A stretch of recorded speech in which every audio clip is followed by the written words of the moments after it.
Good morning, student. Welcome again to this online session of class 9 physics. Dear student, it's nice to see that many students are asking the doubt.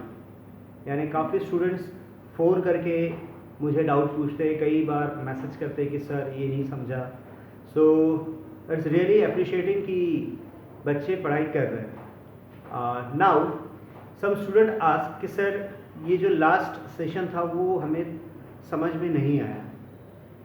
Specially the initial velocity की value zero कब लेना है और 20, 30 या फिर जो भी magnitude दिया है वो कब लेना है. क्योंकि मैंने जो 2 या 3 न्यूमेरिकल्स कराए थे तो एक इसमें इनिशियल वेलोसिटी की वैल्यू 0 थी, दूसरे में 20 थी, फिर 0 थी, फिर 10 थी. तो बच्चों को थोड़ा सा कन्फ्यूज़न ये है कि 0 कब लेना. Okay, so now to make it clear let's go through this question. इसको पहले हम थोड़ा रीड करते हैं, उसके बाद मैं आपको एग्जैक्टली समझाऊंगा कि कैसे हम 0 को कहाँ पर लेना है. Now a question is a mechanic strike a nail with a hammer of mass 500 ग्राम. अब ये बहुत ही कॉमन प्रैक्टिस है हमारी लाइफ में. बहुत बार हम ये करते हैं क्या कि एक नेल ले लिया और हैमर से उसको वॉल पे इस तरीके से इंसर्ट किया, है ना. तो अब सेम सिनेरियो को मैंने यहाँ लिया है कि एक मैकेनिक है जिसने क्या किया, 500 ग्राम की उसकी हैमर थी, है ना. उस हैमर से moving with velocity 20 meter per second, यानी उस हैमर को उतने वेलोसिटी से उसने स्ट्राइक किया किस पे, नेल पे. यानी जब उसने स्ट्राइक किया तो उसकी वेलोसिटी कितनी थी, 20 मीटर पर सेकेंड. किसकी, हैमर की. ठीक है, तो हैमर की वेलोसिटी 20 थी. The hammer comes to the rest in 0.02 second, और 0.02 सेकेंड में, यानी 1 सेकेंड से भी काफ़ी कम. ओके, 0.02 सेकेंड में वो हैमर रेस्ट पे आके रुक गया, यानी रेस्ट कंडीशन पे आ गया. Okay, stationary. Now after striking the nail calculate the force exerted by nail on hammer. अब नेल ने, यानी उस कीले ने, है ना, कील जिसे कहते हैं, उस कील ने उस हैमर पे कितना फोर्स एक्सर्ट किया वो हमें निकालना है. तो अब देखो डियर स्टूडेंट, यहाँ पर अगर हम हैमर की बात करें तो हैमर को मैंने इनिशियली उस वेलोसिटी से स्ट्राइक किया. तो इनिशियल ये जो वेलोसिटी गिवन है, दिस इज इनिशियल वेलोसिटी, और ये इनिशियल वेलोसिटी क्या है, 20 मीटर पर सेकेंड. इसलिए मैं बार बार कहता हूँ कि अगर कोई चीज़ रेस्ट से स्टार्ट होती है या फिर कोई रेस्ट से हम किसी ऑब्जेक्ट को मूव करना स्टार्ट करते हैं तो उसकी इनिशियल वेलोसिटी 0 होगी, है ना, रेस्ट से. या फिर इसके अपोजिट कंडीशन में कि अगर कोई ऑब्जेक्ट ऑलरेडी मूव कर रहा है और मूव करने के बाद वो थोड़ी देर के बाद रुक जाता है, तो दैट टाइम इसकी फाइनल वेलोसिटी 0 होगी. यानी वेलोसिटी 0 कौन सी होगी, इनिशियल होगी या फाइनल होगी, ये उसके कंडीशन पे डिपेंड करता है. यानी अगर कोई रेस्ट से यानी 0 से आगे बढ़ रहा है या फिर इंक्रीज हो रहा है, so that time initial velocity 0. या फिर कोई ऑब्जेक्ट थोड़ी देर के बाद रुक जा रहा है ना, so that time final velocity is 0. तो इनिशियल वेलोसिटी भी 0 हो सकती है, फाइनल भी हो सकती है. It depends on the condition कि वो कंडीशन कैसी है ना. सो इस कंडीशन में जो हमने अभी न्यूमेरिकल लिया है, इसमें क्या है, हमारी हैमर ऑलरेडी उस वेलोसिटी से हम स्ट्राइक कर रहे हैं. इसका मतलब उसका इनिशियल वेलोसिटी ऑलरेडी गिवन है 20 मीटर पर सेकेंड. लेकिन जैसे ही उसने स्ट्राइक किया, जैसे ही उस नेल के ऊपर वो इस तरीके से टकराया, तो टकराने के बाद it comes to the rest और फिर वो रुका. इसका मतलब उसका final velocity will be 0. So here जब हम गिवन लिखेंगे तो उस समय ये चीज़ क्लियर हो जानी चाहिए. अगेन ये रिपीट कर रहा हूँ कि इनिशियल वेलोसिटी 0 कब होती है, जब ऑब्जेक्ट ऑलरेडी रेस्ट पे था और वो मूव करना स्टार्ट करता है, तो that time initial velocity is 0. ठीक है, और final velocity what ever velocity it will gain. और फाइनल वेलोसिटी 0 कब होगी, किस कंडीशन में होगी, जब ऑब्जेक्ट फोर्स अप्लाई करने के बाद थोड़ी देर के बाद रुक जाता है. एग्जाम्पल, जब हम ब्रेक मारते हैं, है ना, व्हीकल हम अगर कोई ड्राइव कर रहे हैं, कार ड्राइव कर रहे हैं, ब्रेक मारते हैं, तो ब्रेक मारने के थोड़ी देर के बाद कुछ सेकंड बाद वो व्हीकल रुक जाएगी. जैसे कार है तो कार रुक जाएगी, है ना. तो जब वो कार रुक जाती है तब उसकी फाइनल वेलोसिटी 0 होती है. क्लियर. तो ये इनिशियल या फाइनल जो भी 0 है वो आपको प्रॉपरली आइडेंटिफाई करना है, क्योंकि उस हिसाब से ही कैलकुलेशन होगा. ओके, सो इस जो न्यूमेरिकल में जितना भी गिवन है पहले हम वो लिख लेते हैं। और देखिए न्यूमेरिकल सॉल्व करने का ये पर्टिकुलर पैटर्न ही है जो मैं अभी तक आपको बोर्ड पे लिखवाते आ रहा हूँ। सबसे पहले गिवन लिखेंगे, उसके बाद टू फाइंड लिखेंगे, उसके बाद फॉर्मूला, फिर कैलकुलेशंस, कैलकुलेशन के बाद लास्ट में आंसर। ओके, ये स्टेप बाय स्टेप करना है। कई बार ऐसा होता है कि अगर न्यूमेरिकल 3 मार्क्स या उससे ज़्यादा का अगर न्यूमेरिकल आता है तो उसमें स्टेप मार्किंग भी होती है, तो दैट टाइम ये सब चीज़ें देखी जाएगी। ओके, सो नाउ फर्स्ट इसके सॉल्यूशन में हम लिखना शुरू करते हैं। What is given solution? Given mass of hammer, that is M, mass of hammer is 500 gram. As we know that कि हम जो मास लेते हैं वो ग्राम में ना होते हुए वो हमेशा किस में होता है? किलोग्राम में। So it means you need to convert this mass that is given in gram in kilogram. So to convert this you have to just divide it by 1000. So 500 divided by 1000, so it is equals to 1 by 2 kg, half kg. 500 gram means half kg. First given लिखा हमने, उसके बाद second given है हमारे पास क्या? Initial velocity, that is u is equals to कितना है?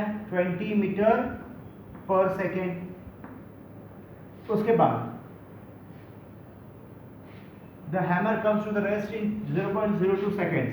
So time दिया हुआ है t is equals to 0.02 second. ये ऑलरेडी ऐसा यूनिट में है तो इसको कन्वर्ट करने की जरूरत नहीं है। उसके बाद है force, calculate the force exerted bye hammer. अब इतनी ही चीज़ें हमारे पास गिवन है, लेकिन मैंने कहा कि देखो हमें रीड प्रॉपर करना है। After hammer comes to the rest, इसका मतलब स्ट्राइक करने के बाद वो रेस्ट पे आ जाता है, तो फाइनल वेलोसिटी जो होगी that will be 0 metre per second. Why? After striking on the nail it comes to the rest. अब उसके बाद ये हो गया। Now to find, what to find? क्या फाइंड करना है हमें फाइंड आउट करना है what? Calculate the force exerted by hammer. F is equals to question mark. Calculate the force exerted by hammer, exerted by nail on hammer. Now, अब इसके लिए formula जो है वो फॉर्मूला हम कौन सा यूज करेंगे? So formula we have formula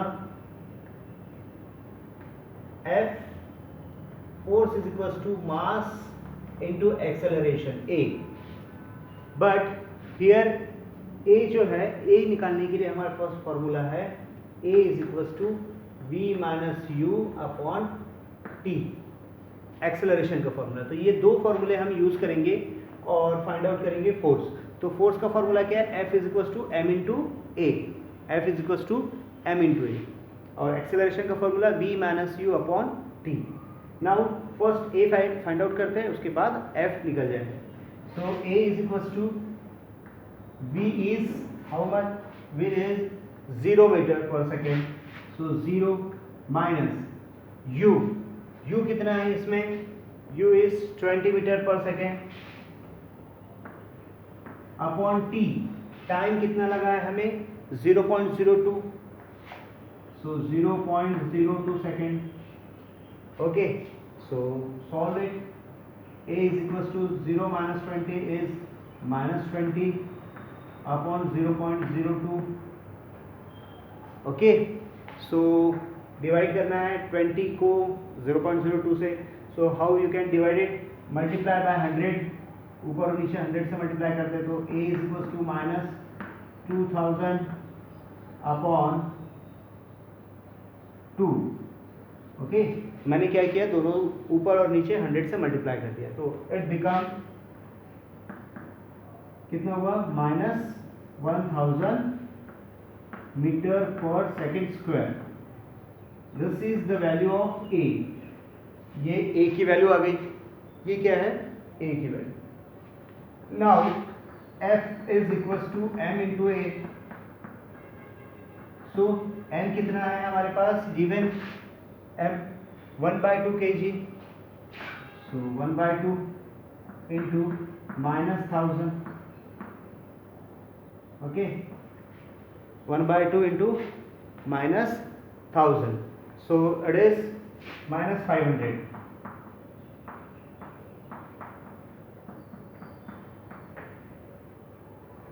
Now here why minus क्यों दिया है?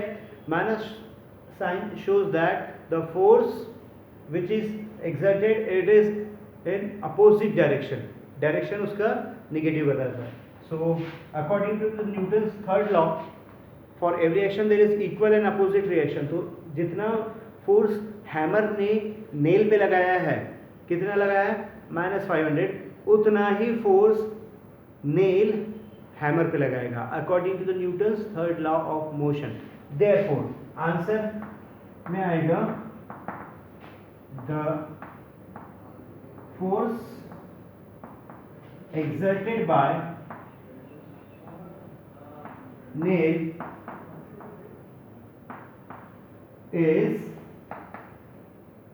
500 न्यूटन. क्योंकि देखो उसके अपोजिट डायरेक्शन में है इसलिए प्लस की जगह माइनस की जगह हमने प्लस ले लिया. So this is how you can solve the numerical. देखो बार बार मैं बोल रहा हूँ डियर स्टूडेंट कि प्लस कहाँ आएगा माइनस कहाँ आएगा ये टोटली डिपेंड करता है कि कंडीशंस कैसी है. जैसे न्यूमेरिकल में दिया है उस हिसाब से ही आपको आइडेंटिफाई करना है कि कब ज़ीरो होगा. Okay, so note it down.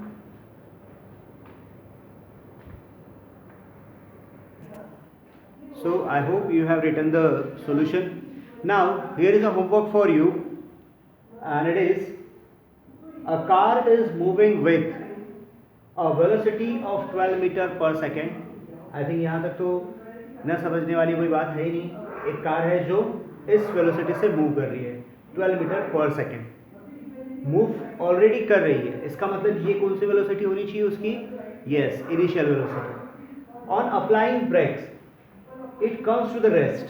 इसका मतलब कुछ देर के बाद जब कार रुक जाती है तो final velocity will be zero यहाँ पर. ओके, क्यों? क्योंकि after applying the brake it comes to the rest. So final velocity is zero in 6 second. और ब्रेक लगाने के बाद कितने देर के बाद वो कार रुकती है? 6 सेकेंड्स के बाद रुकती है. ओके, यहाँ तक ये गिवन डेटा है. सिनेरियो पूरा क्लियर है.